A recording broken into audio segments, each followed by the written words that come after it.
Okay, I want to start by saying thank you so much for taking the time out to sit down and chat with me.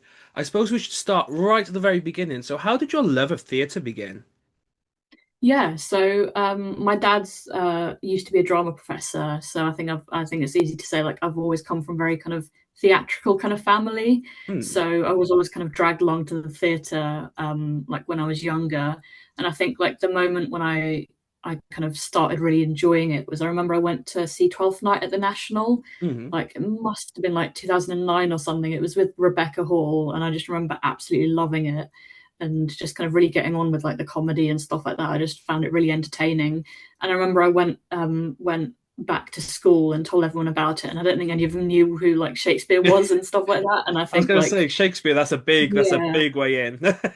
definitely, yeah, baptism of fire, right? So, but yeah, no, I remember kind of going back to school and kind of telling people about that, and yeah, no one knew, kind of, no one had like a reference point. So I think like I was a kind of theatre nerd from then on, and it's something that I've very much kind of claimed. And then I've been to the theatre kind of here and there Hmm. since then. I think like I after like COVID and stuff like that, I kind of tried to go down the kind of stereotypical route of like go to uni, find a job, like kind of Hmm. forget about that side of me. But it's after like being made redundant last year, I kind of came back to Hmm. what I really enjoy and kind of wanted to start that kind of reignite that passion again because it's something I've always absolutely loved. So it's something, Hmm. I really want to actually do seriously now. So Hmm. yeah. And so, how did the sort of the writing side get introduced? Because obviously you've seen the shows, but how did you get into creating your own shows and writing your own productions? Yeah, sure. So I think I started off writing, doing a lot of kind of creative, like prose writing, Mhm. as I feel like a lot of people do. I think, yeah, so I've always been like a big reader. I've always Hmm. enjoyed kind of reading like novels, plays, anything really. And I remember in primary school, we were like asked to write a short story based on like a music video, weirdly enough. Oh. I think I was given like Paradise by Coldplay, like the one with the elephant. So I just remember it's completely random, but I just remember writing a short story about that, and I just really enjoyed it, and kind Hmm. of went home and started writing a lot more. And then since then, I've written like a lot of stuff, which probably I wouldn't show to anyone, but Hmm. like more recently, I've started writing stuff that I'm a lot more kind of proud of, and Hmm. I've started kind of getting back some nice kind of feedback and getting starting to get noticed and stuff like that, which is really exciting. So yeah. Hmm. One of the shows you've written is what we're here today to talk about is Five. So where did the idea of Five come from? How did that idea come into your brain? Sure. So I've always been kind of interested in true crime. Hmm. I was quite like a consumer of like true crime media for a Hmm. while, like kind of podcasts, like those Netflix shows, Hmm. like YouTubers, stuff like that. And I really enjoyed it. But then I kind of started to see a bit of a darker side, like a more kind of almost consumery side, like when people started like kind of slipping ads into videos whilst Hmm. talking about victims of a murder and stuff like that. The darker And side of serial killers. yeah, exactly. Yeah, no, it's crazy. And I was just like, someone needs to write about this and like kind of and that's how Five came about was with that kind of initial idea. And I think for me, the most important part was I didn't want it to be preachy because I Hmm. feel like the worst thing you can do in theatre is be preachy about something because this audience will just see right through it. So I Hmm. think like doing it in like more of a satirical, like fun way where I'm kind of doing it very kind of tongue in cheek really appealed to me. And I think one of my inspirations for Five is Hannibal, the TV show. Hmm. And I think there's something in kind of how almost it doesn't take itself too seriously, and like it lives in a very kind of unrealistic world where everything's kind of like really hammed up and everything's really like kind of unrealistic, especially like the dialogue and stuff like that. Like I took Hmm. a lot of inspiration from that, and yeah, just kind of went from there really. Hmm. When I was doing my research about the show, I did notice the sort of Hannibal esqueness, Nice, inspiration, I'm whatever glad. words and as a big literature fan, the book is fantastic, but also seeing someone draw on it in a slightly different. I know you said it's inspired by, but seeing a different perspective is really interesting. But so was there this sort of the true crime podcaster character? Was that your starting point, and then it went from there? Yeah. Yeah, definitely. I think for a lot of us, YouTube or like true crime podcasts is our kind of way into true crime. Hmm. And I think that's like a kind of stereotype that we see a lot these days, that kind of like male podcast kind of thing that Hmm. everyone's always talking about. So I think that was again like an interesting kind of fun starting point. And then obviously not to give too much away, but essentially the podcast host becomes kind of our frame for Hmm. the kind of people that are drawn to true crime, and kind of what that might say about those people as he kind of develops in the play. So I think he's kind of the starting point and the way in, and kind of in some ways a bit of a mirror to some Hmm. audience members in terms of like how yeah why they might enjoy true crime, and Hmm. the way that we all kind of consume it, I suppose. Totally. And obviously the whole show is sort of it's called a two-handler, so it's like a two-person production. So was the Mm. idea always for it to just have two characters? Yeah, it was, to be fair. Yeah, I think like outside of obviously the budget and kind of production Hmm. side of things, like I did always want it to be a two-hander, mostly because I think like a lot of my writing, like my writing style is very kind of intimate and Hmm. character driven. So the first thing that kind of came to me, apart from like the satirical side of things, was the characters. Hmm. And I think with Five specifically, yeah, that kind of focus on the dynamic between the host and killer is like where all that drama and excitement kind of lives. Hmm. And also to dissect like true crime, I feel like that two-hander is like the perfect vehicle for that, because there's no like outside world or distractions. Like Hmm. we spend the whole play like in that room with those two characters, so it's like we're so engaged in their dynamic, we're almost kind of swept up with them. Hmm. So I feel like it's not until kind of the end or at certain points throughout the play where you're like, wait, I shouldn't be watching this or kind of Hmm. enjoying it, because it's like what's going on is very messed up. So I think like, but you can also get very much kind of swept away, Hmm. which is kind of the point that I'm trying to make. And it also, I suppose it plays on the idea of the podcast because they are typically Mm. two people sort of having a chat, and that sort of format of your show obviously reflects that in a sort of unique way. So how Yeah. did it change setting up then a two-hander? How did the sort of did that change the direction of the show, or when you were putting it together, did it change how you viewed the building of the world? Yeah, I think in terms of like bringing it to the stage Hmm. specifically, I think it was important to me to cast two people that kind of had that kind of spark, that chemistry. I think like it was super important to make sure that that is kind of believable on Hmm. stage, because so much of that of the play kind of lies in those like Hmm. power dynamics and their kind of relationship between those two characters. And then in terms of like the whole setup of it as well, like that's where the venue, the Lion and Unicorn, kind of came into it, because it's such an intimate Hmm. space. And obviously the thrust setup as well means there's kind of no hiding for like for Hmm. us or for the characters.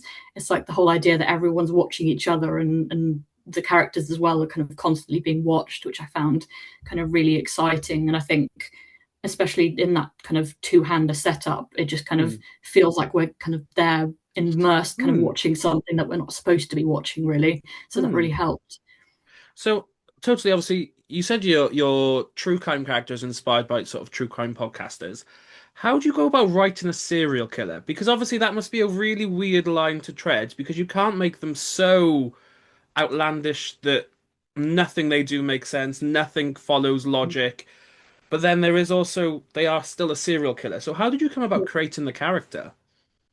Yeah, no, it was really fascinating creating that, like from a psychological Hmm. perspective, because I'm always interested in what makes people tick and stuff. So I feel like that was really, yeah, interesting. I don't want to say cool because it's a serial killer, and that would have been me kind of Hmm. doing what I'm kind of trying to criticize there. But so I think for killer, I think making him oddly, I don't want to say human, Hmm. because that's another thing that I criticize Yeah. as part of this, but kind of more just making him like almost like a normal-ish person, Hmm. just in the way that he kind of speaks, the way that he is.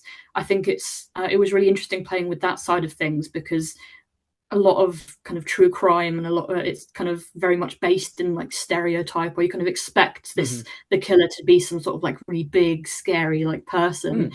But I think there's something even more terrifying in having someone that could basically be your neighbor or your colleague, or someone that you went to school with, Hmm. because a lot of the time that's who killers Yeah. are, is the kind of person that you live next door to and never really know about. And I think that was like an important part in terms of creating that character, but also obviously balancing it with the very kind of Mm. tongue-in-cheek kind of exaggerated world that I'm creating. So yeah, it was an interesting one, but I don't Mm. think I did a little bit of kind of research, but I wouldn't say that I kind of took inspiration from a particular Hmm. serial killer or true crime or anything. I just kind of created him in my head mostly. And so when you first brought it to stage in your rehearsal process or the sort of the directorial part of show building, so what was it like then seeing your show that you've written yourself come to life in front of you? What was that like? Yeah, no, it's amazing. It's because this is my first time actually producing and Mm. directing like a full length play. So I've done kind of scratch nights and stuff like that before, but yeah, no, it's just really exciting, kind of seeing my words in being spoken Mm. aloud. And I think like it's been really useful as well, kind of like adapting the Mhm. script and stuff like that as needed in certain parts where I'm like, okay, that actually doesn't work as much as I thought it would, Mm. like out loud and stuff like that. I've been very kind of conscious of that. And I think, especially with this piece, I think like directing, it's been really fun in terms of like looking and mapping out the different kind of power dynamics and the moments where the power shifts and stuff like that, and just kind of working that out between the actors and between the Mm. characters has been really fun. Mm. And obviously you mentioned there were times where you went, this didn't work as well as I would have thought. What was it like wearing those two hats then? Did you kind of go back and forth with yourself of this is what I meant, but this is what it should be, and those sort of conflicts? Mm. A lot of the time, yeah, but that's why I'm very lucky to have a great Mm. assistant director who's kind of helping me throughout the rehearsal process. Because that's, as a writer director, it is kind of quite easy to get kind of to steer yourself in a particular direction Hmm. and to kind of hold fast to that. But yeah, that's why it's been great kind of having that assistant director to Mm. steer me in the right direction or in a different direction if needed. And obviously, I've been very kind of creative, Mm. collaborative with the actors as well, Hmm. just kind of working together to kind of work out like what works best for it essentially. Mm, totally, totally. And then obviously I read online that there are some sort of trigger warnings to the show, and there is a lot of sort of body horror, blood, and sort of things like that involved. So did that make the directing of the show more complex, adding those elements on top of it being one of your first shows to do altogether? Yeah, yeah, definitely. I think for me it was just, I think it's just making sure that I'm kind of scheduling in enough kind of breaks and Mm. check-ins with the actors, and again just kind of working out those dynamics and making sure everyone's comfortable with everything. And I think working out also, it's been interesting kind of working out like the props side of Yeah. things, especially with that kind of horror side of things as well. So it's yeah, it's definitely been a process, but I think like again kind of a baptism of fire, but it's been really, it's been really enjoyable to kind of really get into it and work out like those, like I said, those kind of power dynamics, and kind of doing a lot of like physical exercises and games to kind of look Mm. at those power differences and stuff like that. So Mm. yeah. And obviously, you got a fairly exciting announcement fairly recently that you are heading to the Lion Unicorn, like you said earlier. So, what was getting that announcement like? Finding out that your show is heading to one of the, in my opinion, one of the greatest stages for sort of fringe theatre in London. Yeah, no, it was incredible. Like I said, for my first kind of Mm. full length play, like it was, yeah, super exciting. And I think, like I said, the space itself, it just kind of works so Mm. perfectly with the show. And I think like it's just such a great space, Mm. and it's been, yeah, great working with everyone there. And yeah, really excited to kind of start rehearsing in the space soon as well, Mm. and kind of really get in there and get situated and get a feel for it. Yeah, I'm really Mm. excited. Amazing. So we are coming to the end of my questions, but I do have a couple more. So I know we've talked about the show throughout the interview, but how would you describe Five to someone who's never heard of the show before? Okay. I'd say queer true crime satire, which towards the end becomes a bit less of a satire and Mm. becomes a bit more serious, is how I would put it, without kind of giving too much Yeah. away. Yeah, totally. Oh, fantastic. And so where can people stay up to date with you and the show?